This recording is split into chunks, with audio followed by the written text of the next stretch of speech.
Okay. Don't do that. Hi, to me. everybody. Hi, everybody. It's Thursday, 7 o'clock, August 14th, 2014, and we're nerds on the couch. And we got a lot of stuff for you this week. First things off the bat, I mean, we got to talk a little bit. There's good and bad this week. And, And unfortunately, sad. we had some tragedy too this week, which we will get to. For right now, let's get to the bad. Teenage Mutant Ninja Turtles. Uh, You were uh, expecting it to be good? I had an inkling, or again, the reviews have been pretty terrible. And first off, let me say this: one, we're not going to give out spoilers, okay? But two, That's tough. there is nothing. Well, I mean, really, this is a straightforward movie. There's no plot twist. There's no, it's we mentioned it before. It's shallow. It Yep. is a really shallow of a movie. It's empty. Wait, There's no Megan Fox revelation. is in a movie and it's shallow? The hell you say?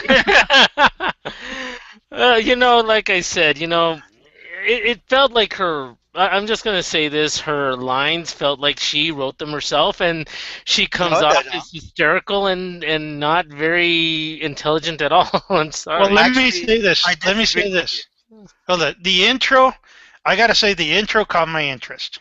Okay, it started off with the animation. Remember, it was like a mix of the comic book drawings and the CGI, like the current cartoon series. Which is great. And it has Splinter explaining, where's the turtle, and we live in the sewers, and then you see a quick flash of the four turtles, and you're actually, the designs grew on me because I'm like, okay, they don't look that bad.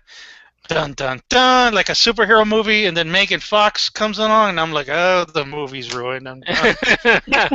I have to disagree with Orly. It does not feel like Megan Fox wrote them.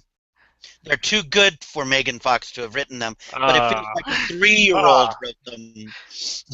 It felt like someone, a teenager that failed English is writing a paper, and every line just does not come off very well at all. All right, Well, you mentioned some good things, and I'll let you bring those up in a minute, but Mhm. you mentioned story here, okay, and the biggest thing I had, the biggest, Uh, thing that got to me. Did someone punch you? Yeah, it was like a slap in the face, was that they learn ninjutsu through a book. Yeah. not just Yeah. a book, not just a book, a picture book. Yeah, if I tried to learn ninjutsu from a book that, that had Damn hands like this, going like this, you go like that, and you fly in the Oh, air and you kick. I mean, that's basically what the pictures were, and I just can't see a ninjutsu master raising up from just a plain book. I mean, there's some training and And everything wait a else. second. Who wrote this ninjutsu book? I thought ninjutsu was such a closely guarded secret. My word, they made a book to Apparently, it's available in any Barnes and Noble. Well, hold on, keep that talking. is not the biggest problem for me. Mm-hmm. What is the biggest problem for you? Well, okay, we've said it before. When you have a comic book movie, Look, guys, I have a martial arts book here too, so I'm going to be calling. I'm going to be. I picked it up in Chinatown, so So what is that? The Buddha's bleeding palm or what? yeah. I mean, it's the book from Kung Fu Hustle, so that's why I picked it up. Apparently, it's real. So I'm going to become a martial arts master now. So look out. the Buddhist palm is in there. Yeah, that is Okay. just too far-fetched for me. That required, okay, that whole part of the whole storyline required me to go ahead and swallow a lot of salt. I mean, I had to basically fill up my popcorn basket, whatever you want to call it, fill it up with salt and eat the whole damn thing. I mean, sorry. But it just really irked me because, for anyone who's ever done martial arts, learning from a book is next to impossible. You need to actually have a master, and the changes to the storyline where how Splinter learned his martial arts and other small things, those kind of things really irked me, and especially from a real fan of Teenage Mutant Ninja Turtles. I watched the Turtles back in the 1980s, the 90s movies, even the storyline when it changed there irked me, but you know what? I took it and I said, okay, that's cool, and then I went on from there. I see the storylines come up. I love the new storylines that come up with the Teenage Mutant Ninja Turtles, and then this movie comes out and they change this storyline into something from the 1990 movie, and Not even there. yeah, it's partly from there. It's as if the writers for this movie actually just went ahead and watched it and watched that movie and decided, oh, I'm going to base my script on that. I mean, these writers were freaking lazy. These guys have no imagination. If they had any kind of imagination, they would have shot themselves for writing this because they said, oh my God, what the heck is this? What did I do? I need to go ahead and be given mental enema for this. This is mental enema, basically. I'm Now- sorry. I have Arnie, to go ahead and say Harrison Ford. What? Calm down. You're breaking the internet. Yeah, you're doing the Harrison Ford thing, okay? Yeah. So stop doing the Harrison Calm Ford. down. Get Calm off my down. plane! I'm through with it. No, I have to go ahead and say this. As much as I hated the plot, I'm gonna have this movie has gone ahead and made me a little bit of a schizophrenic today, because I'm gonna have to tell you there is something. Well, not schizophrenic. Yeah, go ahead. I'm okay. I hated all of the plot line, but there's something that I loved. If you would have gone ahead and taken all scenes with Megan Fox out, you take all of the bad plot with so much holes that I'm sure that it has created several singularities. They're so strong of plot holes in this whole thing, such as since Splinter was created or comes from where he is, how the heck did he know Shredder in the first place? But I'm not going to get into that. I'm going to go ahead and tell you this. I came in with the lowest of expectations. And the part that I felt that I was going to hate the most was actually the part that I actually liked. And I can't believe I'm going to say this, because this is a Michael Bay film that is totally a disaster when it comes to plot. But, and we talked about this before, there were a whole bunch of kids in there that anytime the Ninja Turtles were on screen and fighting, the kids would go on wild.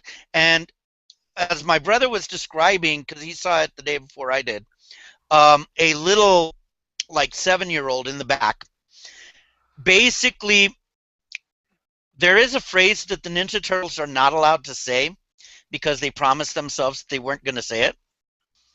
But Michelangelo says it. Mikey does say it, asks permission first, and then says cowabunga, and a little 7-year-old goes crazy. I have to admit, the Turtles, with the battle scenes and many of the interactions, I love. There were lines that I hated. There were some things that I hated when I went with the Turtles, but the Turtles themselves, for me, were the best thing of this whole film. And there's one scene in which you do not only have Teenage Mutant Ninja Turtles, you have hyperactive ADHD Teenage Mutant Ninja Turtles. Oh, yeah. Yeah, And I laughed myself silly at that scene. I loved the Turtles, hated everything else, including Shredder, which doesn't look like Shredder, it looks like the Silver Samurai. Met one of those little soldiers from the 300. Swiss Army knife. Swiss Army knife. and looked more like he was a Michael Bay Transformers Swiss Army knife. I was expecting him to actually transform into a Swiss Army knife. The way that he looked. I Well, said here's the Knowing shredder car. Michael Bay, he probably did that, and they had to go ahead and take it out. Well, here's some of the things that I got to point out that I think the film suffered. One, I can clearly see the severe edits they Mhm. did for this movie. I mean, you can easily point out like the add-on scenes that you can tell that they shot the movie one way, one storyline, and somewhere along the way, I guess they realized, oh, we got to save this movie, we got to redo shots and all that. That you can just clearly tell that they inserted scenes, they altered scenes, because William Fisher, who was Eric Sachs, was supposed to be the Shredder. Mhm. There was pictures of him in the suit, Then they replaced him with and then all of a Voldemort. sudden, yeah, I thought he was He the looked bad like guy from the Voldemort. first Iron Man. Yeah. I thought he was yeah. the bad guy. Yeah. Again, I'm just like stunned by just really just how awful these things are. And the director has done some awful movies, but at least he's done some awful movies before. This looked like a first-time director coming in here. And I'm talking about like a nerdy graduate from, some Ohio film school that just came out of Hollywood and said, I'm going to direct a film. I mean, I could have done a better job with it. And honestly, I'm willing to tell Hollywood, I would have done a better job writing it. I would have done a better job directing it. I would have done just a general better film. Hell, put me in the Ninja Turtle suit. I would have done better. But still, I mean, one of the things that I just hated was just that they just restricted themselves. And I completely felt like it was just a sellout of a movie because they did it for the kids. That's all they did. And I think they just realized, okay, the kids are stupid. They're going to love it. Because I was there. I was at that movie theater, too, full of kids. Mhm. Teenage Mutant Ninja Turtles came out. The kids screamed. They were just excited to see it. But then I kept thinking, wow, this is just, I'm used to like a little bit of plot twist. I'm used to a little bit of some form of Especially- story. This was just bland. Yeah, this is steak with no seasoning or sauce or anything. It's just put on, not even on the grill, on the frying pan.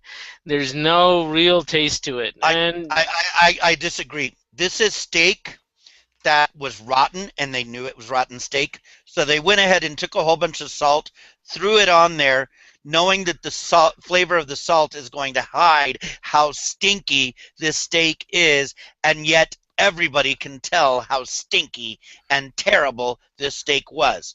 not the kids.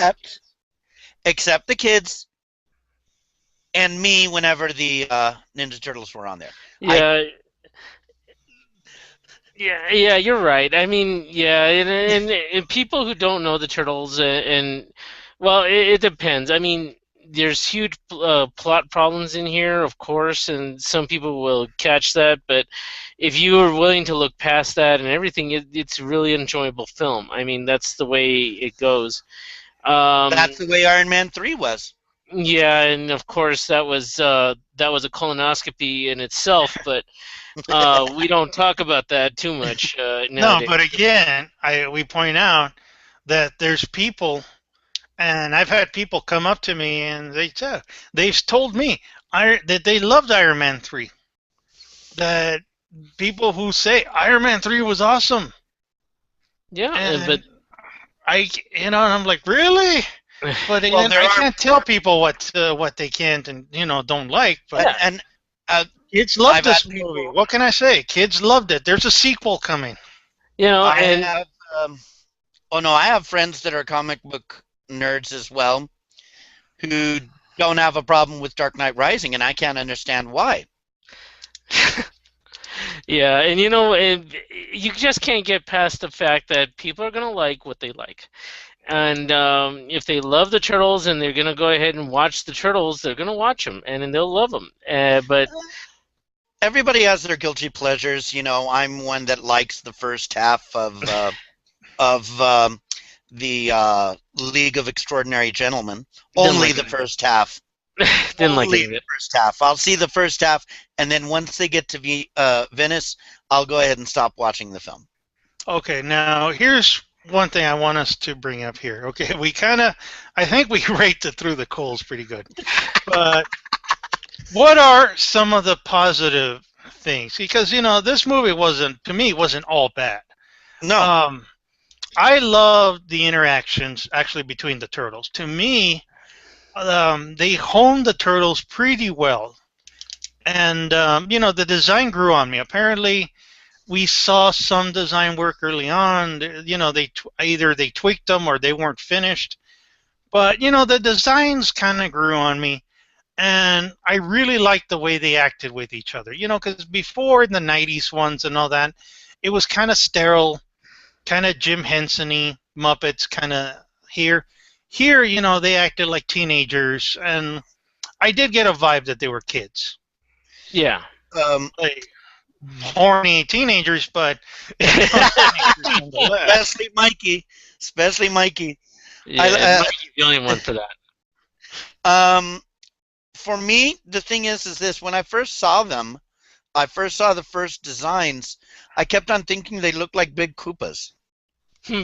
and apparently they redone, and apparently, I mean, anytime that they need to go ahead and create a um, sort of lizard-like human creatures, they always either look like Koopas or they have to make sure to stop making them look like Koopas. They actually changed the design enough to where I did not feel that. I felt that it was uh, actually a good design. It's just like I didn't like at first, and neither did Chino, the design for the new uh, animated show of the New Turtles Ninja Turtles, on yeah. Nintendo. At first, I didn't like the design. Then it grew on me. Nickelodeon. Yeah. Nickelodeon. Oh, I'm sorry. Did I You said say Nintendo. Nickelodeon? I just took a Nintendo test before this. Apparently, I'm a Nintendo expert according to the test. Uh, Either way, as much as Orly is, up, down, left, right, left, right. Up, Um, down, down, left, right. yeah. See. VA Um, start. Or select start. okay. But the thing is this: it grew on me, but more so than that, the interaction, and even more so than that, the action fights. Now, I am going to go ahead and really, one of the scenes that really got me a little upset is, as in, there's no reality to this anywhere. There are no big mountains in or around New York City. No 500-foot drop-offs. And that action sequence where they're going down the mountain, if that was a real mountain, it would topple Mount Everest. Yeah. That scene went on for almost 20 minutes. No, I Mhm. agree with you on that. That's one of the ones where I saw the mansion, and I recognized the mansion, which is actually one of the Bruce Wayne mansions that they've used before. Even the interior was from the Tim Burton Batman. And Apparently, he bought yeah, it from Bruce Wayne. and the scene with the truck and all that, and I kept thinking, okay, I don't know that How area, big? but I was like, I had no idea they had mountains like that. I mean, either that or they drove really far west for it. But And fairly quickly. and Because it sometimes, looked more like it's the Himalayas. but again, they did that for the kids. Yeah. They and one of the things I realized when I saw that scene, I was like, this is one where story didn't come first. You understand something about movies a little bit. Sometimes when they're going to do a movie, they actually think of sequences first. They think about, okay, I want to see this action scene. I want to see then this action scene. And they storyboard it. They talk about like action scenes that they want to see, and then they get a script writer in who has to work that into a story. And this is one of the cases where scenes happened first, a story came in second. And, I mean, yeah, I had no problem with the scene itself. I mean, the Ninja Turtles fighting and all the action scenes were great. I'm not disputing any of that. That was one of the pluses for this movie. Yeah, they Great did. They action did get scenes. that. Yeah, great action scenes. If you don't care about plot, which most of the people don't, I mean, I will say this: the plot's not that far worse than the original Teenage Mutant Ninja Turtles. But that movie, on purpose, was so campy. I got it on my ultraviolet, and I was watching it just last night. And the very beginning, the crime spree that is gripping the city. You have this old black lady going ahead and sitting there on her porch, going ahead and looking at her TV. Then she goes ahead and turns around, comes, and you see these hands stealing the TV. She turns around going, huh? It was cartoony. It was meant for the kids. But this one took itself too seriously. And I think that's one of the detriments to it, is that it took itself too seriously. And this is going to bring Renee in. Too many cosmic coincidences. Yeah. Yeah. I mean, the Turtles have a god. Yes. Yeah. Yeah, that was terrible. I mean, that's just way too much of a coincidence. And, But that's Michael Bay's style. Yeah, lazy writing. But, I'm trying to think of something good to say about it. I am. I'm trying. Kids love it. No, here, guys. Here was another fix I thought of. Okay, one, having April O'Neil as like a little girl with the turtles and all that. It was a bit too much of a cosmic coincidence. But for me, I kept thinking, if you had this conspiracy with the lab and all that, couldn't you have like an Asian guy be a lab assistant who knows martial arts, and he's the one who rescues the turtles, and because of the mutagen, he's the one who gets mutated, and that would have covered everything? Wouldn't that work better? Yeah, that would have worked just fine. I mean, yeah. And he would have been like, oh, April O'Neil, I remember you, I was the lab assistant, but I mutated, and that would have worked. It would have made a whole... weren't the writers. Yeah, it would have made perfect sense. Yeah, next time, guys, if you're listening, hire the Nerds on the Couch to do your writing, and it's going to be a lot better. We would have hammered out a way better script. We would have done it when we were totally smashed drunk. No. I can't be that way. Anyway. I'm a sleepy drunk. Yeah, I do think I would have written it better in my sleep. So finishing it up, I think we pretty much covered it. Let's just give it a quick little couple of sentences review, of course, with our grades. I'm going to start with David. You've been vocal about it. Yeah, I've been very vocal about it because I'm sort of, as I've said, split in half. And I have to rate two movies. The movie that could have been, if they would have cut every single scene from Megan Fox and every other actor out. You would have had a 20-minute movie. It would have... No. It would have been a lot longer because some of those fight scenes were long and good. But I have to say this. I have to give the action scenes and the turtles themselves an A. I think that they got the turtles right. But for this movie that came out, I have to give the movie, in regards to the plot, a total fail F. The turtles get an A. They were good students here. They went ahead and paid attention to what the turtles are supposed to be. But unfortunately, the writer and the director, and I keep on saying Michael Bay. He is the producer on this, not the director. But I know, and all of us know, that he called the shots all the way. Um, we know that. So I have to give the movie a fail, F. But for the kids, if you have kids, or you want a little bit of the kid in front of you, ignore everything until the Teenage Mutant Ninja Turtles. In fact, sleep until you know that the Ninja Turtles, have your kid wake you up whenever the Ninja Turtles show up. And then go ahead and enjoy the Ninja Turtles. Once Megan Fox comes back on the scene, go ahead and fall asleep again. Well, Orly? Well, you know me. You heard my what I said and kind of went kind of bat crazy, on it.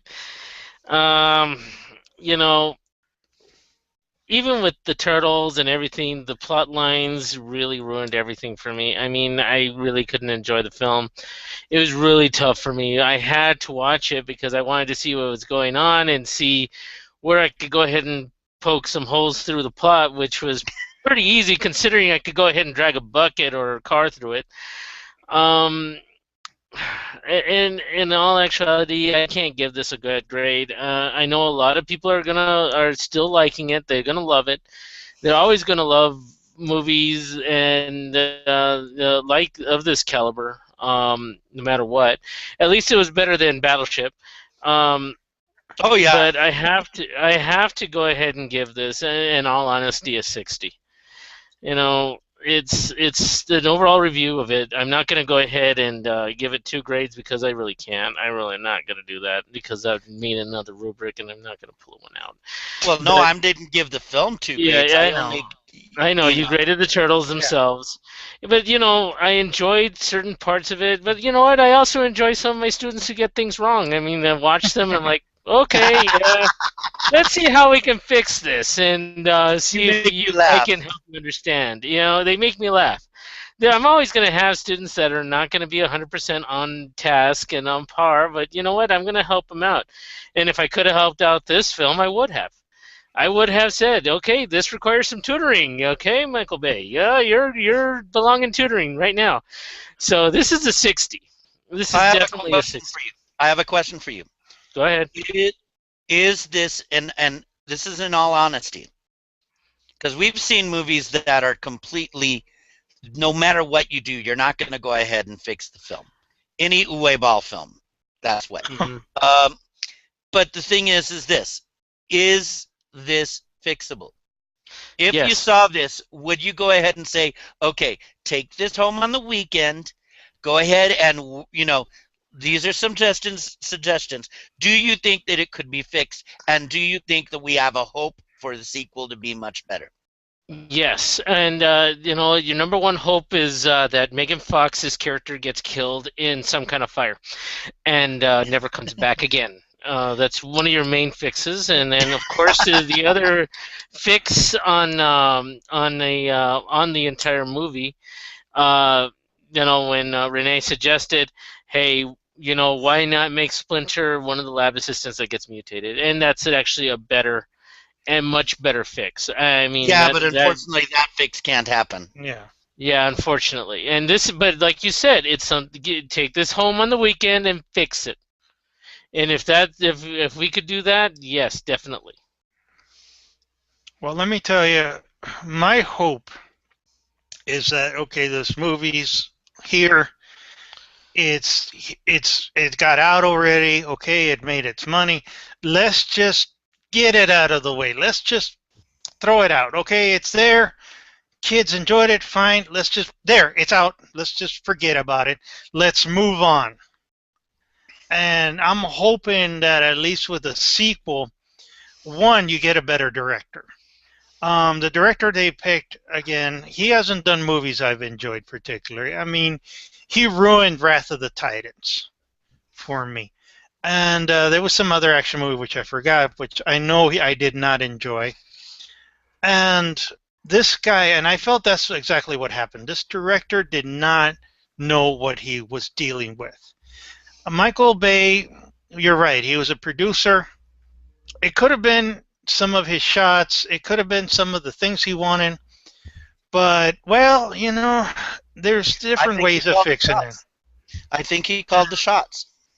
I think he probably did. But again, directors and producers are always in conflict. So again, either one of those, I think they need to get out. And the franchise itself can be saved if you do things right. And okay, if you're gonna just don't even focus on the past, focus on the future. You know, of course, in the sequels, they're gonna have different monsters now. There's room for stuff to happen. So I'm hoping that they're gonna move. Now, for my review, again, the story is completely shallow. There's no plot twist. It's just a straightforward event. The action scenes were great, but again, I'm not going to see this movie again. I'm not even going to own it on DVD. It's out of my life now. It's over. It's a moment that passed, and I don't care to repeat it ever again. But there are some moments that are salvageable. I mean, the brothers, the interactive scene, the turtles were okay. Megan Fox was not as terrible as she has been in other movies. I mean, Jennifer's Body, oh my God, that was a turd. But man, she's plastic. I mean, she's plastic. And the acting, again, I think it was the director. I blame everything on the scriptwriter and the director. Those two just need to get out. Or take some script writing classes and some English story and theater composition classes. But I mean, and for that, just my grade, it gets an F. It's an F. It fell short, unfortunately, and it just wasn't good. So now that it's over, let's move on. Okay. Let me step in for Kelly. I didn't see this movie, but Kelly, she gave her review, and she gave this a C. She says it's great. She concurred with you guys. She says if you have kids, they're gonna want to see it. It's for the kids, you know what I mean? But for her grade was a C. Good. Just to switch gears here a little bit, again, we have some conventions happening in El Paso and our sister city of Las Cruces. The Las Cruces Comic-Con is coming September 5th through the 7th. We're not that far away from it. They're going to have, again, just to give out Ray Park, Jim Steranko, comic book legend, Jason Ibarra, Dave Rano, Brett Booth, Jennifer Ann, and Heather Lead is going to be there again. Lovely cosplay ladies. You can also catch the 1966 Batmobile, the new Teenage Mutant Ninja Turtles van, the Back to the Future DeLorean will be there again. Cosmic costume contest, tons of fun to be there. You can check them out on their Facebook page, Las Cruces Comic Con. You can check that out. You can count the nerds on the couch are going to be there. Also, a little bit of update. We had the Star Wars Expo brought to you from the Sun City Sci-Fi guys. Unfortunately, the Yellow Power Ranger, Ashley, will not be able to come. Oh. Yeah. But Ian has posted that they're working on a replacement host, and hopefully they will have her for a future convention. Okay, just to bring that up. And again, you can look at Sun City Sci-Fi, their Facebook pages, for more info on the upcoming events. I know Orly's going to suggest Yaya Han as their host, but we know that's not going to happen. I've been trying and trying. Oh, by the way, you mentioned the Teenage Mutant Ninja Turtle van. Did it seem to everybody else that the van that they brought out, the Turtle Mobile, seemed as small as a Yugo in this movie? Yeah, it was. It was small. It was very, very small. Well, I kept thinking, how are they all fitting in there? It's a clown car, man. It's a clown car. You can go ahead and fit anything inside of a clown car. Don't you know that? Yeah, with fuzzy interior. All right, we got some Star Wars news here, switching gears. Mm-hmm. Stormtrooper designs got leaked out. Yeah, and I like them. Wow, well, first of all, I'm like, Stormtroopers? Dude, I've said it before, the Empire is still there. You've destroyed that Death Star, but there are still parts of the Empire still out there. You know, just like, you bomb Japan, there's still Japanese soldiers on different islands still fighting the war. Well, that again leads to a couple of the storylines that are kind of leaked out, and these are not spoilers. These are just potential storylines that leak out. And yeah, I mean, Stormtrooper designs to me looked awesome. I mean, they're if you can see them, you can see them on our Facebook page, facebook.com/NerdsOEC. They're slick. They're updated. They do look updated, and one of them looked like a snowtrooper. Mm-hmm. And the other thing, too, that happened is that, again, Mark Hamill took a picture outside of the studios where he had the Episode 7 logo on it. And I got to admit, he's looking pretty good for an old guy. Oh yeah, he's looking really healthy. That he's able to go ahead and act. He's able to walk definitely. Plus, especially with what happened with Han Solo, Harrison Ford. Him not able to walk all the time. Now Mark Hamill looks pretty healthy, and he looks like he's gonna Well, can't you imagine him now in the Jedi outfit and all that with the robe and all that? Oh yeah, I can. I can see him going ahead and kicking some butt. Actually, hopefully he learns some new moves from other sword fighters. That way he can actually see him fight like one of the old time Jedi. Well, and supposedly the basic plot, or again the idea of the plot, is that this movie now, it's basically searching for Luke. That's what the basic plot is, because apparently the idea that's come out, again, this is speculation, but this has come from some reliable sources, is that the basic plot of the movie is that after Return of the Jedi, Luke disappeared. Mm. And now, go ahead. I have a question. Why do they have new Stormtrooper designs? Why do we have Stormtroopers? I thought that the Rebellion one, or what. As I've said before, just because you blew up one Death Star doesn't mean that the entire Empire fell. The Empire is galactic in size, man. And there's one of the, as we've seen before, when you have a leader that dies, the generals are going to go ahead and start fighting over who's going to take his place. And it could be, I mean, speculation. It could be like, again, what David said, or again, it could be that the Empire didn't completely die. It could have maybe changed, or they could have taken up some territories and still exist. And, they're still developing Stormtrooper outfits, it's still up in the air, following, real life examples of fallen empires and all that, the Roman Empire didn't go away, they transformed into the Ottoman and, basically the Ottoman Empire and all that. So, we don't know what happened. So it could be that the Empire does exist in some form. Yeah, that they're still around somehow. But, searching for Luke Skywalker, it's like searching for, let me see, what's his name? That chess player, Bobby Fischer.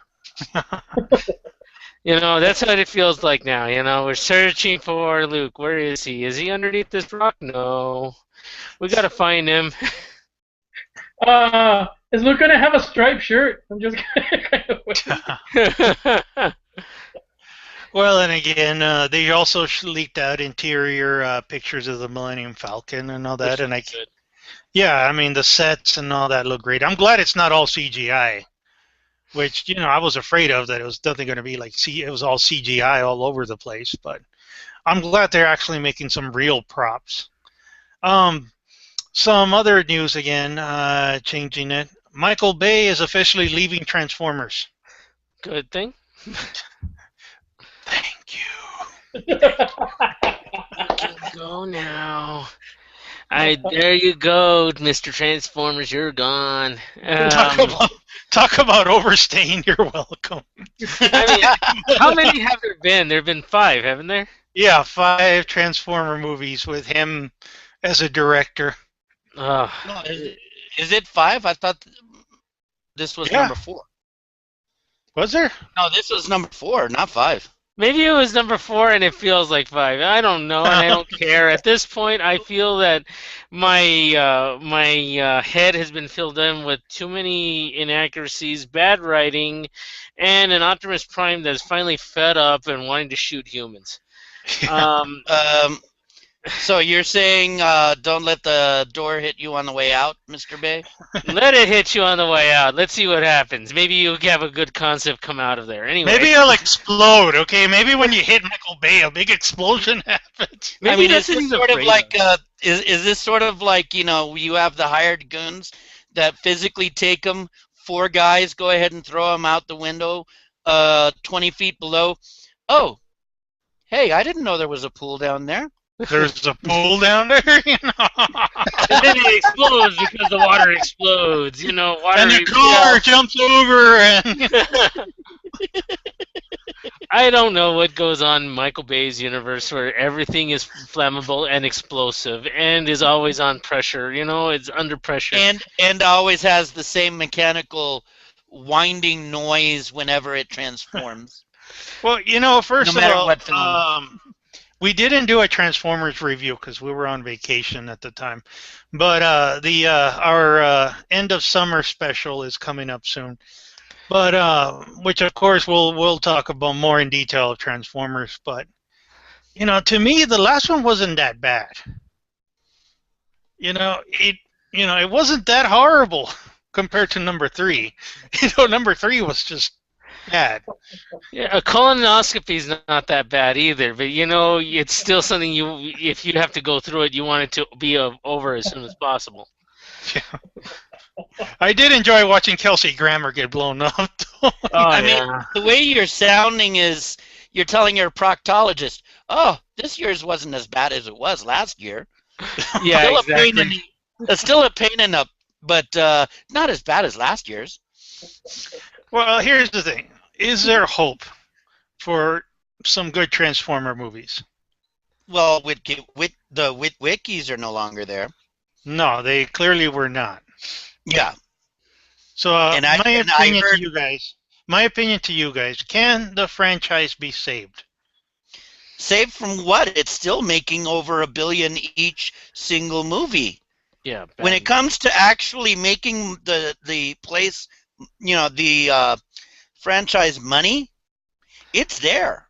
Worldwide, it is a worldwide success. It may not be making as much money in the United States, but everywhere else, especially China, which every year is getting a bigger and bigger market. Nowadays, it's not, is it going to go over well in the United States?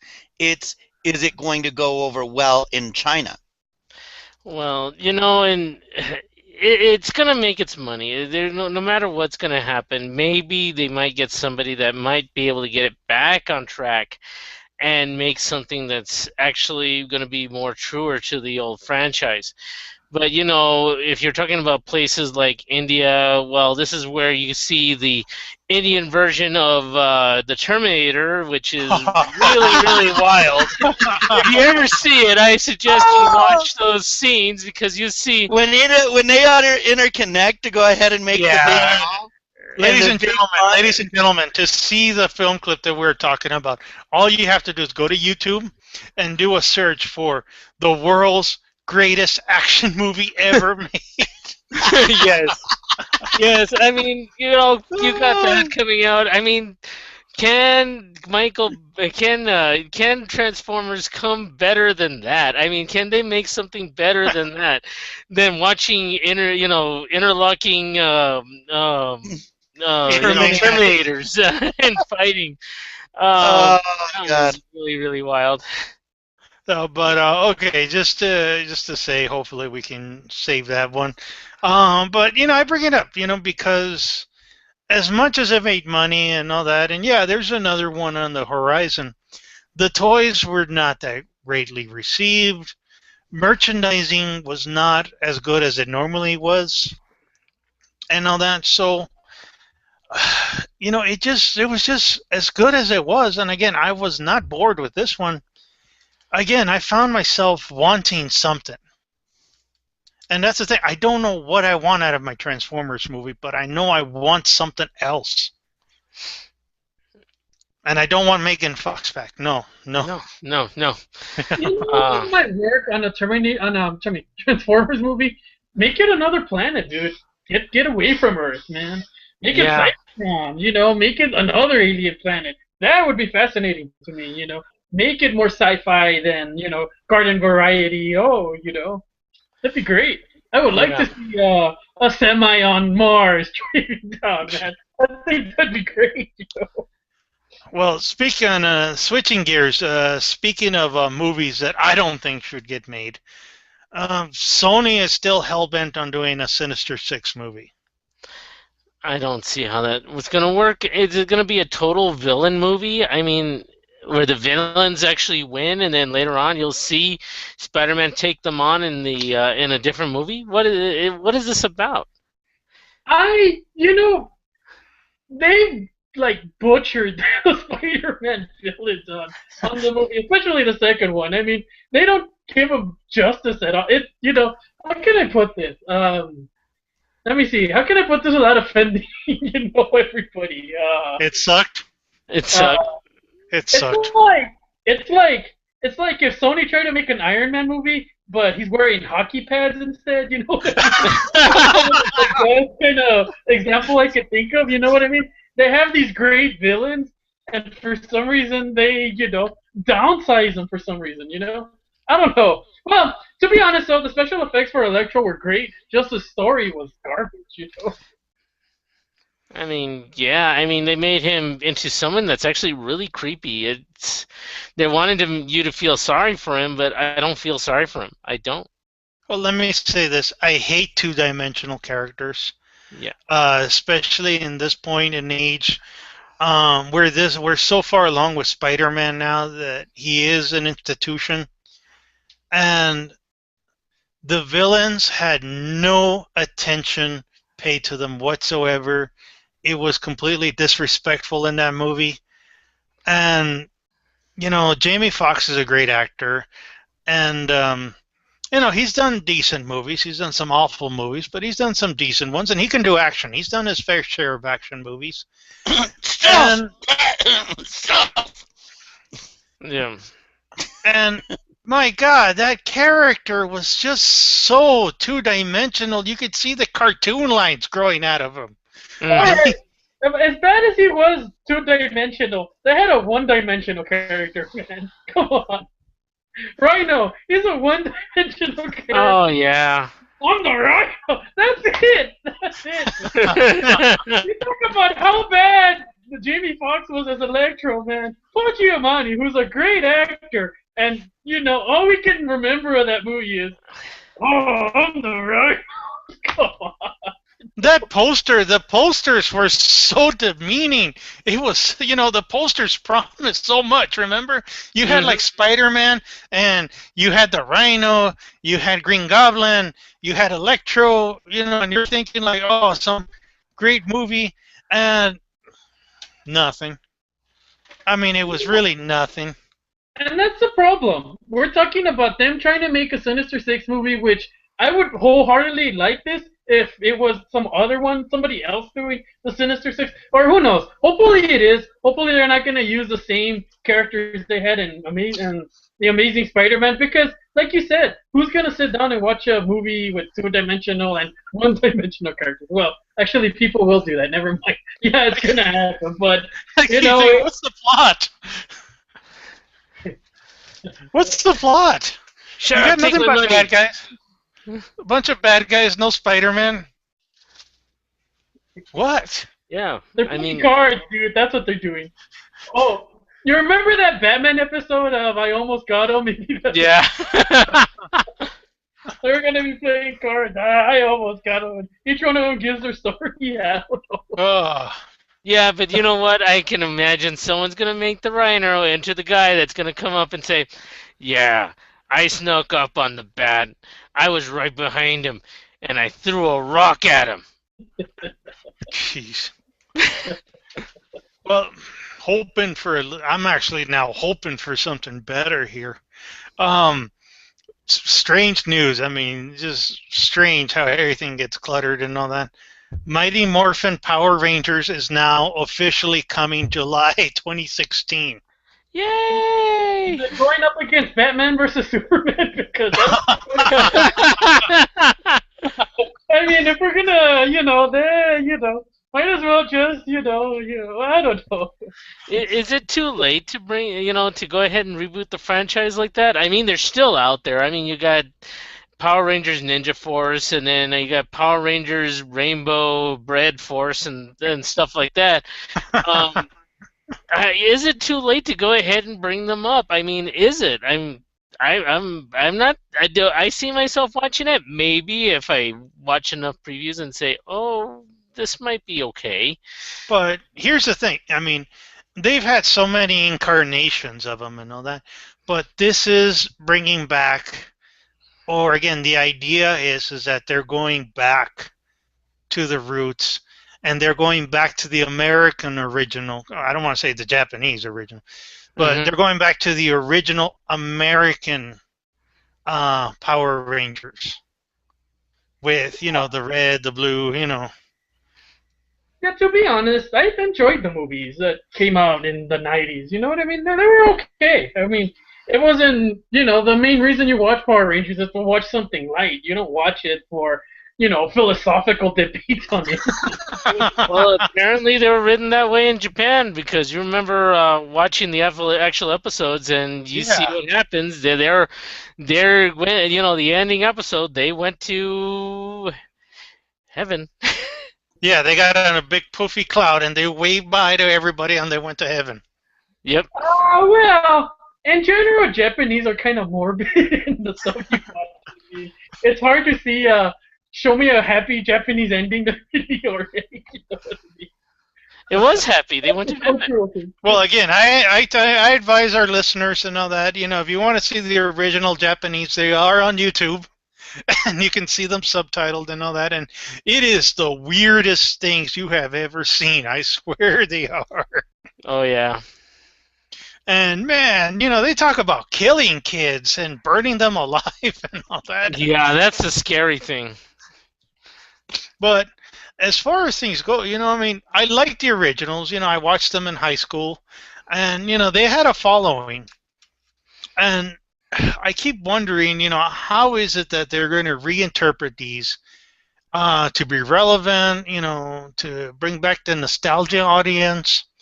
Because the nostalgia audience is now embracing. They're moving to these Power Rangers because, these guys are now doing conventions, and they're pretty popular. We've already met like 3 of them or 4 of them. Mm-hmm. And they've been pretty popular at the conventions. Yeah, and yeah, I can see that, because slowly they're going to be coming back. I mean, they're coming back because there is a general interest in them. There is people who want to watch it. Hey, I want to see more Power Rangers. There are people going ahead and saying that. I want to see more Power Rangers. And you know what? I don't think I would mind watching more Power Rangers and actually remembering, because I forgot a lot of the episodes. I forgot a lot of the stuff that I actually watched from back then. And I did like them and everything. And then I played Power Rangers back when I was a kid. Actually, it was more along the lines of Voltron, but yeah, it's one of those things that it is nostalgia. They want to go ahead and go back to their roots and see what they want to watch. I mean, but the question is, are they going to watch it and be wowed by it? Is it going to actually wow them? Can it reboot successfully? You know what? Just give me the Dragon Zord and I'll be happy. The one that looked like Godzilla? Oh, come on. Green Power Ranger, dude. Green Power Ranger all the way. You give me that, and, I'm there. That's all I need. Why not White Tiger Power Ranger? I like the white. I like the White Ranger. He was awesome. I love that sword. But still, my favorite was always the Green Ranger. He was awesome. I love the design. And again, the dragon, the guy got on his dagger, did the da-da-da, The dragon would come up and, it stomped the place and all that. Wasn't that Godzilla? Well, Kind of was. if we're gonna say it's Mechagodzilla, it is. That's what, It's We need to Mechagodzilla in green. They need to get the guy that did the voice of Goldar back.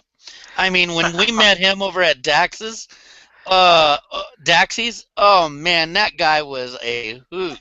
I'm sure going out to, on a night on a town with him, doing bar hopping, the further the night goes on, and him doing his voices, my God, that guy must be fun to be with.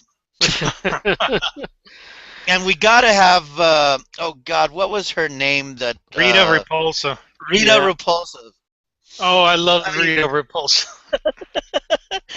The bad acting and all of that. There was something there that kids went ahead and caught on with. I was already too old when it started coming out to go ahead and be as much into it and to be as naive as young kids are when they go ahead and see stuff like this. So, I mean, but I know for you guys, this is your generation's HR Puffin stuff. And you got to remember, HR Puffin stuff was made by stoners, so of course you got. No. you got- I mean, it's comparative. You got the funny guys in the suits. You have, good old Witchy Poo versus my Rita God. Repulsive. All right, mean- are you saying what I think you're saying? Oh, okay. Are you okay, saying? No, let's no. No, but it's not. But I mean, what I'm saying is I mean, you have a bit of a nostalgia for stuff that you grew up with. And I mean, for your generation, this movie is going to be a big draw. I'm still wondering what generation it is that actually is requiring movies like Gem. He-Man.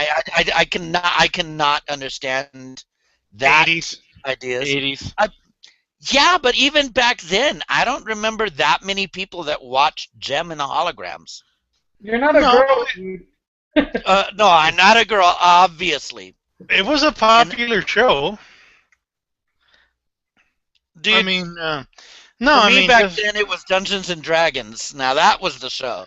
yeah, but I'm Very saying good. you were kind of locked away, and there was, or again, now there is this 80s pop culture movement happening for even novelty items. 80s novelty items are still, the bobbleheads and the vinyl figures and all that, As Zandu shows. Yeah, and there is a popularity for it. I mean, the Gem and the Hologram Girls, they had like some special edition updated versions that have been released, and they're like selling for 120 a piece, and they sell out like hotcakes. Well, So, I mean, it's just, there is a demand for them. for myself. I mean, I couldn't believe when My Little Pony came back. But again, you're not in that culture, I know, but I remember the first one, and it's like I'm going, If didn't Kelly like was here, she'll give you a whole big spiel about My Little Pony. And my daughter gets them, but I'm not into them. I just know there's a Doctor Who's. That's all I know. Just as long as some of those bad shows don't come up, like the Huggables. Oh my God, that was terrible. There was one episode I saw about 5 seconds, and I wanted to go ahead and just run away and throw away the television. Or remember the gummy bears? hey, I liked that show actually. The gummy bears are good. Yeah, but they drink the liquid. They drink the liquid. And they turn all bouncy and all that, and they have adventures. Boom, boom. Yeah, Yeah, but humans got strong. That's the thing about them, and you got super strong with one dose. Well, does that mean that we're gonna get a Thundar movie sometime soon? Oh. Yeah. Cool. Hey, don't bring up Thundercats, man. The Thundercats still hurts. Okay? I didn't say Thundar. Thundercats. No, Thundar, it's the Thundar. Barbarian. Thundar, the Thundar Barbarian. Barbarian. I'm sure, and again, nostalgia. There was vinyl dolls of Thundar the Barbarian. Hmm. There's a nostalgia for that stuff. So I mean, yeah. Thundar wasn't my favorite person on that show. I mean, I still laugh when they had on Hawkman, attorney, Birdman attorney at law, when they had the female character that was along with Thundar on that show. I'm like going, boy, I remember as a kid going ahead and really liking her. Hey, I still wonder if, like, the Batman Superman, if Apache Chief isn't going to show up somewhere. Well, I like what they did with Apache Hey, Chief. Nick, Shaw! Yeah. No, but what'd you think of what they did with Apache Chief and Young Justice? Cool. That wasn't El Paso. Well, yeah, they did in Young Justice and also in Justice League Unlimited. Yeah. Yeah. Yeah, they did like weird versions of them. It's them. And the rights with Apache Chief, not Silver, the samurai guy and the Mexican guy, I forget his name, are always kind of like weird. DC kind of owns them. Hanna-Barbera kind of owns them. So they can't give you a full-fledged Apache Chief thing, but they can do it. So, I don't know. I always wish they developed it. The only ones that DC actually, believe it or not, they have the rights and they do exist, the Wonder Twins. Yeah, I knew you were going to say the Wonder Twins. Wonder Twin powers activate. They do exist in the DC universe. Okay, we're going to have Megan Fox as one of the Wonder Twins. Oh, no. Hey, you have to have somebody annoying to be there. Now, No, you can ask her playing Gleek. I'd get Megan Fox to be Gleek, okay? Okay, yeah, that's it. I mean, she can do a great Gleek, but that's about it. It doesn't make any noise. Doesn't just makes the noise. That's it. That's You know what would be perfect for the female Wonder Twin? That girl that was dating Raj on The Big Bang Theory. Remember the one that kept jumping out of the window? The one from Garfunkel and Oates. Yeah, the one from Garfunkel and Oates. She'd be an interesting Wonder Twin. It's too old, man. Believe it or not, they're older than what they look like, okay? I think they're older than me. Okay, hold up. Let's go ahead and see some of these shows from the 80s. Kid Video. And Kid Video! Yeah! Let's go ahead and see how would these shows go ahead and do as a live-action movie. I'm going to name some of these. We already have had Alvin and the Chipmunks already done. Mm-hmm. Alf the Animated Tales would, I don't know. They are. Alf is in works to bring him back. Oh, Wow. Yeah. When did die gracefully? Bionic 6.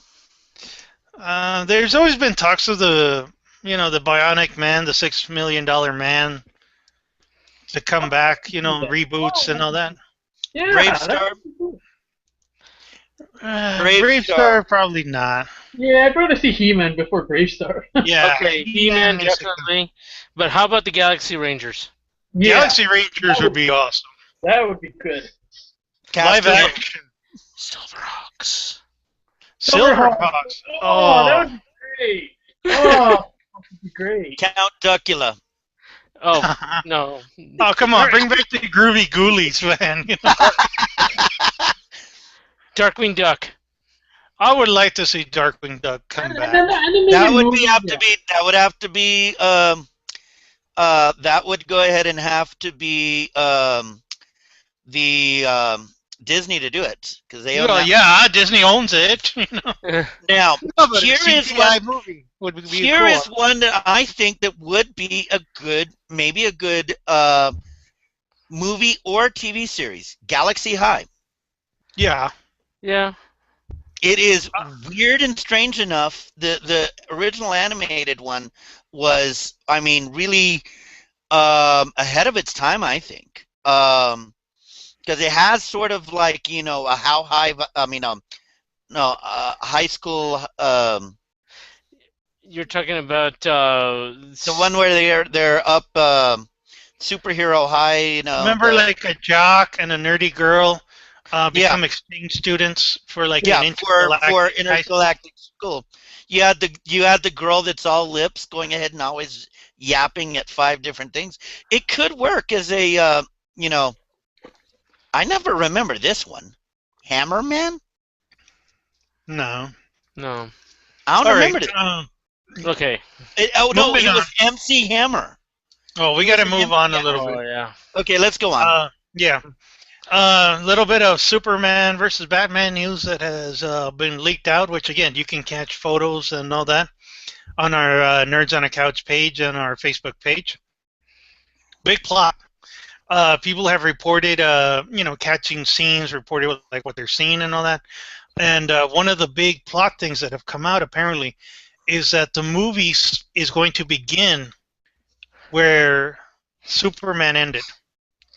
It's going to be in the Battle of Metropolis and all that, and that's where the movie's going to start. With that's where Ben Affleck's been like shooting scenes as Bruce Wayne. That apparently he was there in Metropolis. He was helping people, working with Wayne Tech, Wayne Towers over there in Metropolis. And supposedly a big storyline now is that again Lex Luthor has Zod's body. There's been like I guess like a physical prop of Zod, and Lex Luthor has been on the scene, played by Mark Zuckerberg, but not Mark Zuckerberg. What? Jesse, what's his name? Jesse Eisenberg. No. Jesse Eisenberg. I mix it up because he played Mark Zuckerberg in that Facebook movie. Anyway, I'm going, wow, that guy from Facebook's in Superman? but the other big thing that has been caught on the set is that they've been seeing, kryptonite. I told you it was going to come in. Yeah. Yeah, but what form? Is it going to be the green crystals that we all know and love, or it's going to be some kind of smoke? It's the green crystals. Yeah, of course. There's a scene supposedly with Ben Affleck and interacting with the green rocks and all that. Yeah. So it looks like it's Batman who's going to use kryptonite Yeah. on Superman. As he did in the comics. Yeah. Kryptonite gloves, man. Kryptonite gloves. I expect they're probably going to do a full shot-by-shot scene of the battle scene with this. You already saw the suits, so I expect they're going to reenact that comic book scene. And the thing is that I think that it's a no-brainer for them to go this way, because the thing is that Batman is, of course, blaming Superman for all of the damage. And here's the thing that people had commented on. They talked about it at, they've talked about it on the internet all over the place. How many people did Superman actually lead to die because of his decisions? He didn't lead the battle away from population centers. He, at times, he's new to this superhero business, and I think Batman's going to take him to task for being one of the causes of this destruction. Well, and it's an easy way to go. Well, the part of it that keeps coming up is that there's an anti-Superman movement happening in the world, of the Man of Steel movie, because of it. That the world's afraid of him. The world, just doesn't want him, and it looks like Batman's leading that movement. Batman wants him out. Yeah, and I can see it happening. I mean, come on, who's better to go ahead and say, you know what, Superman's dangerous, we got to do something about him. Yeah. And if you're not going to do something about him, if the government's not going to do something about him, I will. Just wait for that Ben Affleck to do the. You know what though? This is interesting. Just on the basis of it, it's interesting because if we do have Bruce Wayne, doing the whole we need to get rid of Superman and stuff like that, right?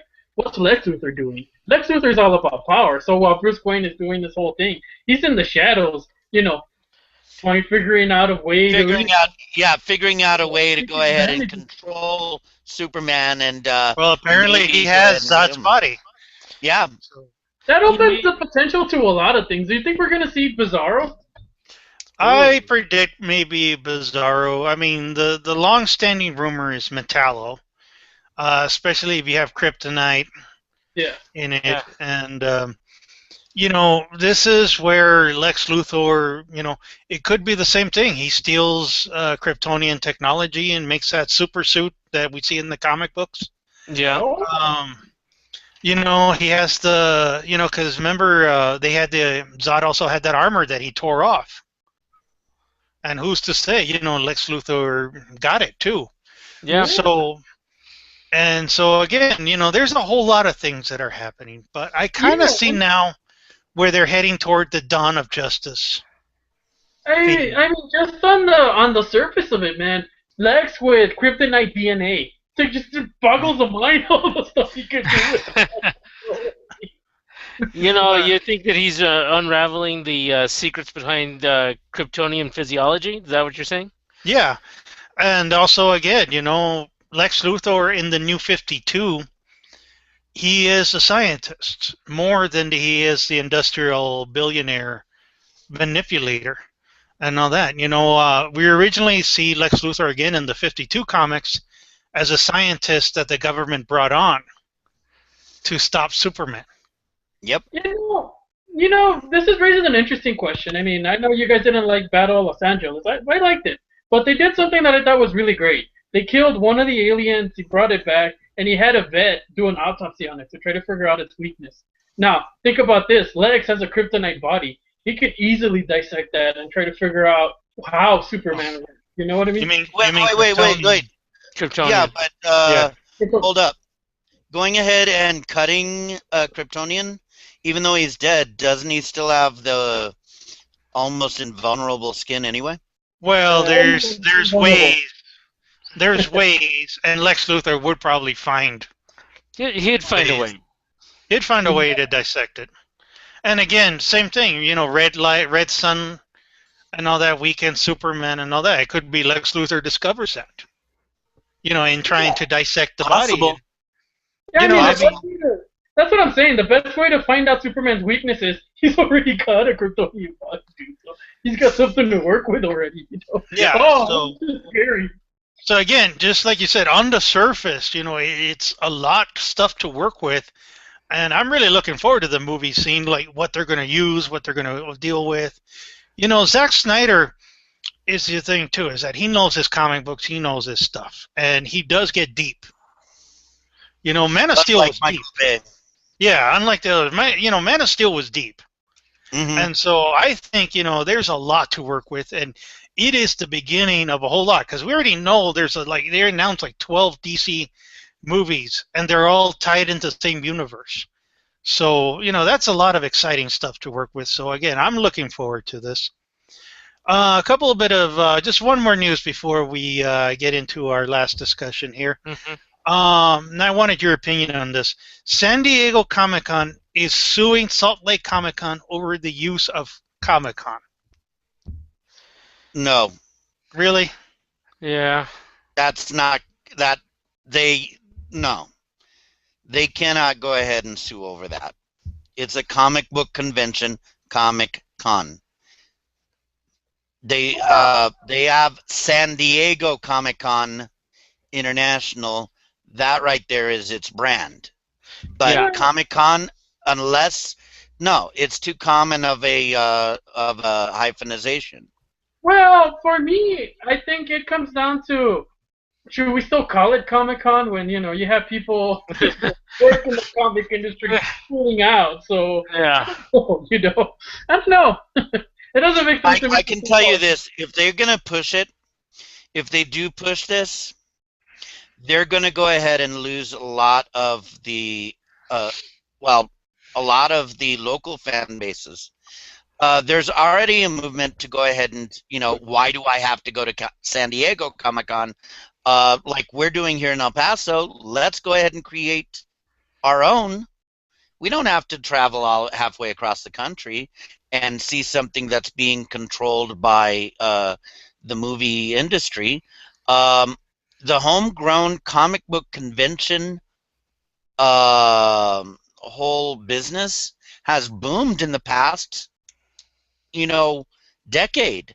Uh, Well, there's two. Let me mention this. There's two. The homegrown local Comic Cons, which again we need to support, we need to endorse. Everybody in your town needs to, show their support and go to these. We have the Sun City Sci-Fi here, we have the El Paso Comic Con here, and again, we strongly endorse them. Nerds on the Couch proudly covers these events. Las Cruces Comic Con, again, supporting conventions. Juarez, Mexico is having their own cons too, but then there's also now franchises. Wizard World mhm. has branched out, and there has a Wizard World Dallas, Wizard World in every state almost, and they have a network. And still, these are events, people go to them. And to me, San Diego Comic Con is starting to become an elitist here. Yeah, Yeah. they are. But that's because it's become too commercial. And the people that started in the very beginning, I remember when I went, I talked to some people that were there from practically the very beginning, and they said, it's getting too much of Too the big. industry, too big, to where it's not the same event that I first went to. That's exactly what they said. Hmm. I think they So should. everybody still clamors to go to Comic-Con. I think San Diego should change their name. They should just change it to San Diego Linacon. It makes more sense. And there you don't have a problem. You have exclusive rights to Linacon. Okay. Yeah, but the thing is, they have their brand. I mean, it's Comic Con International. I mean, they have San Diego Comic Con International, and then you have, I guess, New York Comic Con International, and that's its brand. I mean, they have those there, and I mean, if they want to get into it, if Salt Lake City came up with their name that said Salt Lake Comic Con International, I'd see a little bit of branding problem there. But this has no affiliation; it's not there. But yeah, I kind of can see why they're trying to go ahead and say, "Hey, this is not us. This is someone Well, else." Yeah, it's like when the World Wildlife Federation went ahead and sued the World Wrestling Federation for the term or use of WWF. WF. I don't think that they should have changed it to WWE at the time. I felt that they went ahead and buckled in, and I don't think that acronyms should be how do I say it? Oh, he can't do that. Copyrighted, you mean? Yeah, I don't feel it should have been. And it's the same thing here. I mean, come on. We're talking about little people. They're not stealing your business. Yeah, and to me, this is something that is kind of growing concern with me. We talked about San Diego before, and how it's possibly getting too big because people like us can't go.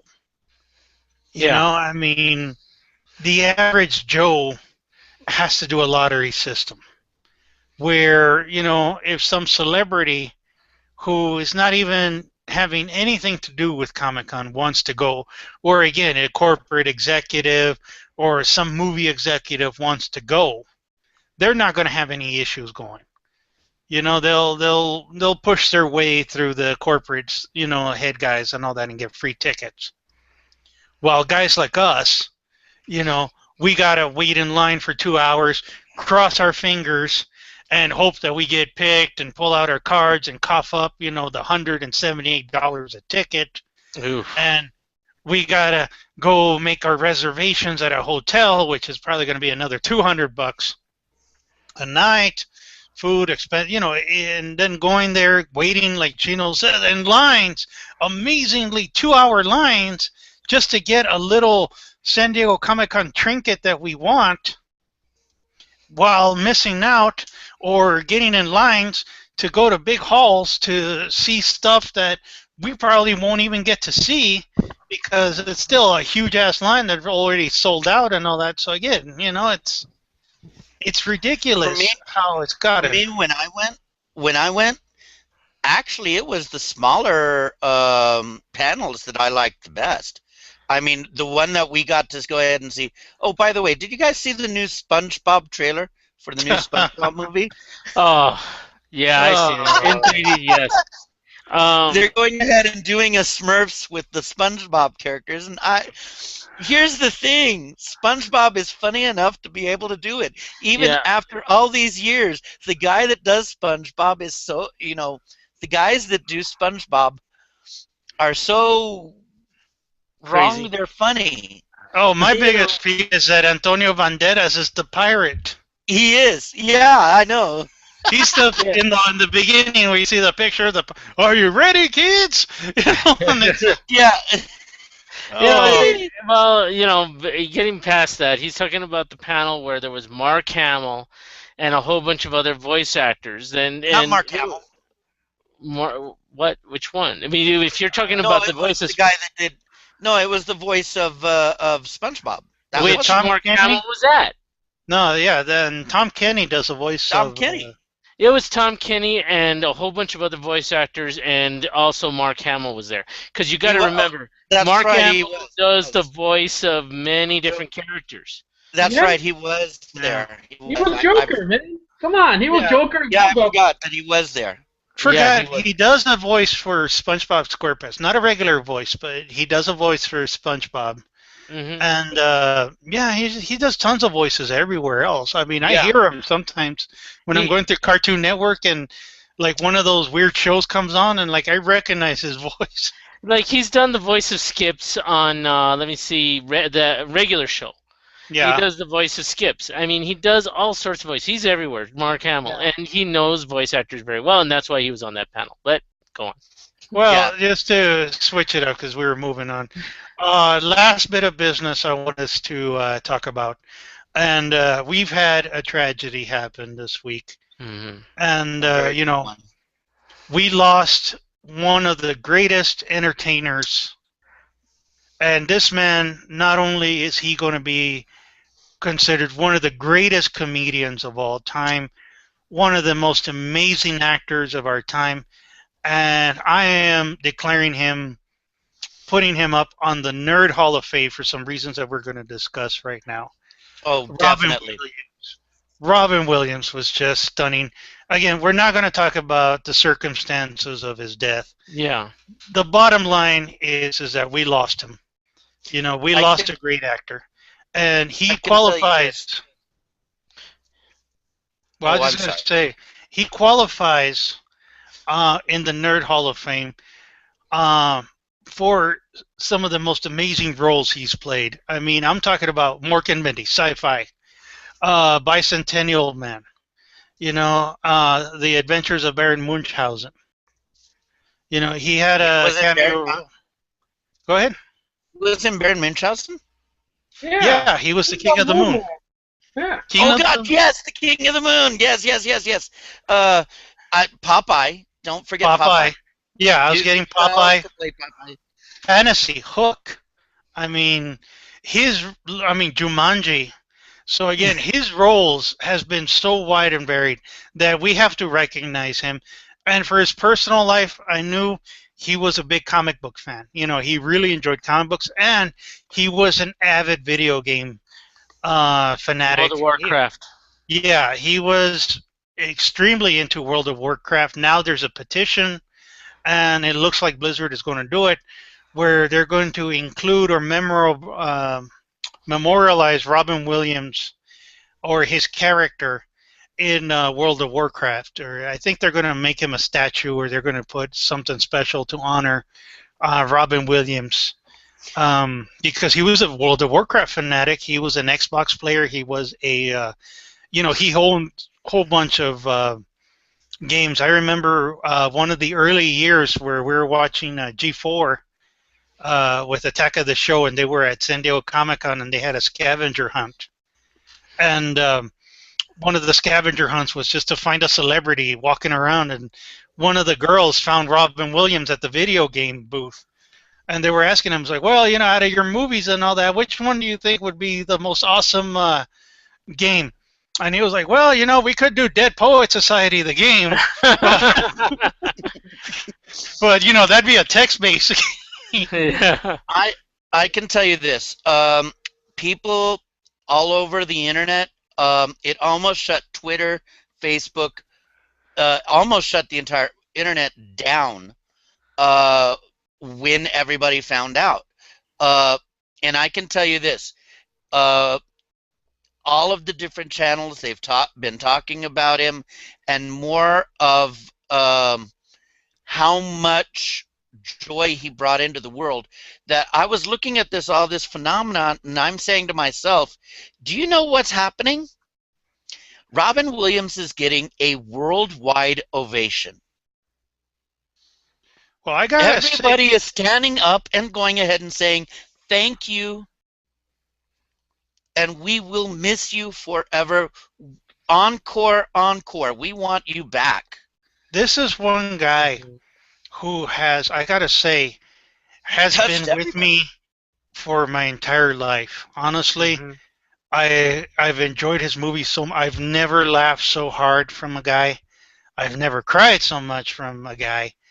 This is one guy that honestly has been with me through tons of movies. I mean, Popeye as a kid, mind blown. Mork and Mindy. I mean, I've loved watching the reruns. Shazbot. Yeah. Yeah, and you know what? He's been with us for so long, and he's been with us since the 70s, the 80s, 90s, the 2000s, and even till now. I mean, his movies have always been different. I mean, one movie that was really interesting. I loved it. Not everyone's watched it, I think, is something called What Dreams May Come. And oh yeah, that movie was such a shocking and it was a beautiful movie, and I loved it. And I don't think there's any other actor that could have acted in that role and had that much feeling and the way he acts. I mean, there's only one actor I know of that can do drama and comedy. Look at him in let's see, there's so many movies out there. Oh, Good Morning Vietnam. I mean, that was really a great film in itself. You got other films, Dead Poet Society, of course. My Captain, my old Captain, my Captain. Talking about that, on the Tonight Show, Jimmy Fallon went ahead and stepped up onto the desk and saluted him by saying, "Oh, Captain, my Captain." Yeah. One of the movies talking about his dramatic, roles, and he's known to be able to go ahead and play really creepy characters. The film guy that that does the photo booth. That was a photo booth one. But the one movie, I was still young when it came out. I remember him in Popeye at the time, and then I demanded my brother to take me to this movie that had Robin Williams in it. I thought it was going to be a comedy. It was not, but yet it opened up my eyes to going ahead and seeing a world in a completely different way, in a very real way, and that was The World According to Garp. See, again, so variety. I want to bring up one also, his early '80s that I completely enjoyed. As a kid, I didn't quite grasp it. Moscow on the Hudson. Oh God, that was good. Oh God, yes. And Fisher King. Think of him in The Fisher King. Nobody else could have played that character the way that he did. Someone that is so caring yet so alone. I like this down to earth performance. I mean, you guys remember Patch Adams? Patch. I like the fact he played a guy. He's just a normal guy, who did something extraordinary. he played that very well.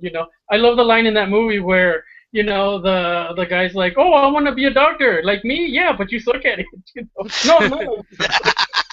No, Well, but but let me bring up one that I absolutely have to say is my absolute favorite. I adore, and that's the genie from Aladdin. That's my favorite character from Disney. Nobody can be the genie except Robin Williams. And Another one. it was so amazing because he was actually one who improvised all his lines in that movie, and the animators had to follow him. Never been done before, but they had to do it for him because, Robin Williams never reads a script. Another one that actually, people always, and he was going to reprise the role. He had already signed up to do it, and he was going to do Mrs. Doubtfire too. Yeah. oh yeah. Hello. Yeah.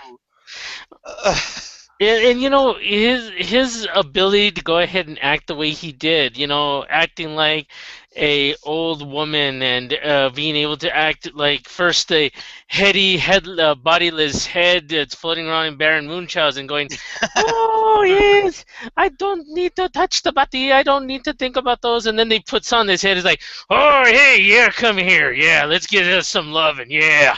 And that whole thing, he was able to go ahead and have several different personalities, different ways of talking, different accents, and he made it work. He just did some phenomenal stuff, and you know what? I'm gonna miss that. I am gonna miss that. I always liked his comedy. I watched his stuff. I even see him in a comedy special where he was actually acting, and he was doing his whole bit, and he climbs up on the balcony. He climbs up on the balcony and he starts acting up there. He starts doing his thing, and you know what? I'm gonna miss him. I Well, really one am. point, I got to say, one of the best examples of his acting, and this was a sci-fi movie, Bicentennial Man. Oh, Yeah, yeah. that was not one of his biggest hits, but if you got to see it. I got to recommend it because same thing. He starts off as a robot. It's him in the suit, and you see the robot who becomes a human being. And the moments, he really captures humanity so amazingly. Hmm. And some of the other ones, of course, I was trying to think of what was that other one that doesn't get praised that much? Oh, I mean, Hook, Hmm. the class. People criticize it, but again, nobody ever criticized Robin Williams. Nobody has ever said Robin Williams was awful in a movie. You know, he Well, always did the best. well, for me, my favorite Robin Williams movie, and wasn't even in a movie. My favorite Robin Williams is gonna be Mork versus Fonzie. Yeah. Another And one. again, Another. the funny thing, let me add for that one. Nobody could do that except Robin Williams. They all talked about that episode. The episode didn't work. They all thought it was just weird. It made no sense. And they were going to scrape that episode completely until the director himself said, look, let me get somebody who might be able to do amazing with this. And he knew Robin Williams was a stand-up and all that, brought him in. And everybody just thought this episode was going to be bad. They were going to scrape it. Robin Williams came in, and he made that episode magic. It was completely him, because anybody else, that would have been a horrible episode. Nobody can do Nanu Nanu and the weird, things, but him. Another one of my favorite movies with him is one of his least known. It's called Man of the Year, and he has one of the best debates. He's running for president at the time, and he has one of the best presidential debates that, I mean, I was amazed by it because, I use it, when I was teaching speech, I would use it to go ahead and teach how much the power of speech, the power of using ethos, pathos, and logos can have. Here's a guy, and he improved the whole thing. But here's a guy that by breaking the rules, he grabbed people's attention. And that's exactly what Robin Williams did consistently. In his comedy, he broke the rules in order to grab attention. Mork and Mindy broke the rules and grabbed people's attention. Only one other person broke the rules and grabbed people's attention anyway close to the way that Robin Williams did, and that's Steve Martin, who's another person we're going to sorely miss when he does. But I hope that he still doesn't go for another 30 years. Well, and I got to say, that Robin Williams left us a few days ago, and if he left us in 5 years, he left us in 50 years, it'd still be too soon. This is one guy I was not expecting him to leave us so soon. I wanted so much out of him. There are more films. 6 films that are in the can that he has finished. 6 films. When they come out, I know that they are going to be the biggest blockbusters of all time. I think that they're going to, because so many people loved Robin Williams, I think that maybe all 6 might destroy all box office records. Well, you mentioned that. I mean, I'm going to have a hard time watching Night at the Museum 3 this Christmas. Yeah. He did an excellent Teddy Roosevelt in those movies. But enjoy him. Enjoy the performance. Don't go ahead and make it to where you do not go ahead and share the magic that he did create, because he created it to go ahead and be shared, not to go ahead and, I know you're going to feel a little sad about this, but enjoy the magic he's left with us. Yeah. I mean, it's just like when John Hughes passed away, and people started to go ahead and rediscover, and a new generation has rediscovered his magical movies. Well, this is one guy which, they're going to honor him like crazy at the Oscars. He, Comedy Hall of Fame, whenever somebody thinks of all-time greats of comedy, he's there. YouTube, his comedy specials, they have his full comedy specials on YouTube. Amazing. I mean, this guy improvised everything. He never read a script. He looked at a script once, and then it was all him. You just watch the Birdcage. Yeah, Birdcage. Yeah. Oh my God, hilarious. Yeah, him and Nathan Lane.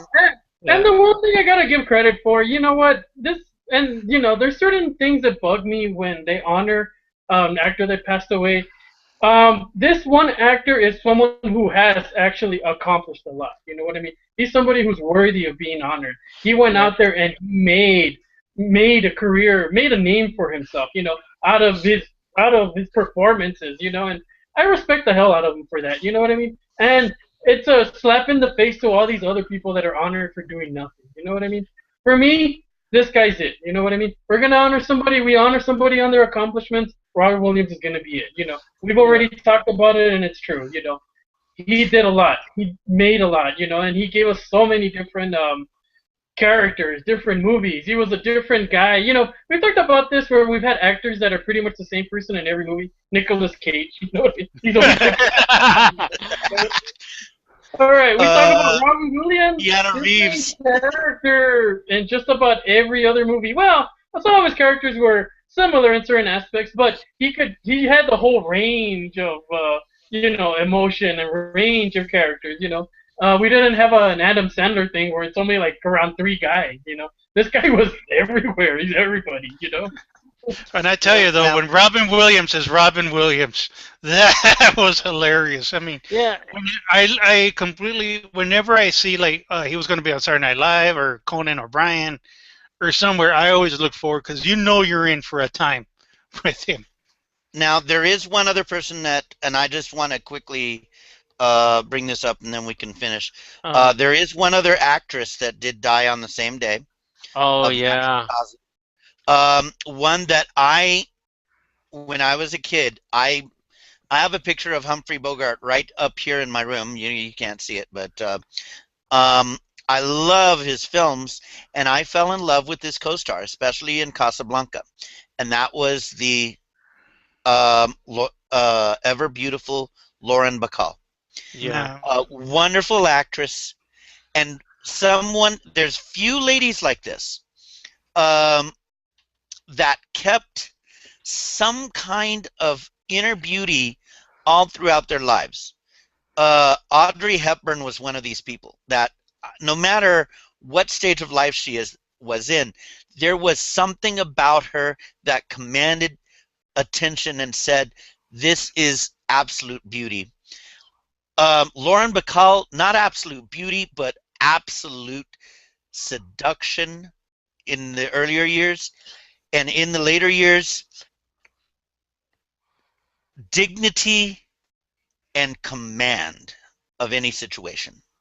All right, And but I do want to go ahead and say, for her. Well, before Well, we she's- stop right there, I just want to say one thing real quick. Ron Williams was a true humanitarian. Oh, God, yes. yeah, Okay. yeah.